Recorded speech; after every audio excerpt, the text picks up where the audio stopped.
Hey everyone, so I just got my sofa. I just took the two packages out of the box. This is exactly what you're gonna get. What I'm gonna do now is go ahead and open it up and let it air out and fill up. And then we'll just see how it looks and go over all the features.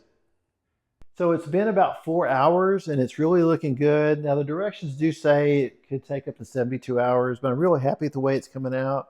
You'll see here we've got 3 large pillows, 2 side pillows, and all these pillows, they're all zippered, which is really good.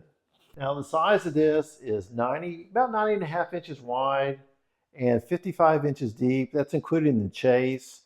Now the fabric's actually made of wheat ear velvet, so it's nice, really soft. Of course, the inner part is going to be your memory foam.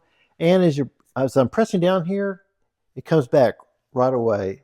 I would say this isn't too soft or too hard, but it just definitely feels comfortable. And there's different configurations that you can put this in. This allows me just to chill and watch some TV. Sometimes my wife and I would like to play games, or we're just reading a book. And then on the bottom side of all the furniture, it does have non-slip fabric here. I mean, this is really good if you want to put in a living room, a kid's playroom, or even a theater room. Overall, I'm really happy with it. It feels comfortable, and I hope you found this helpful.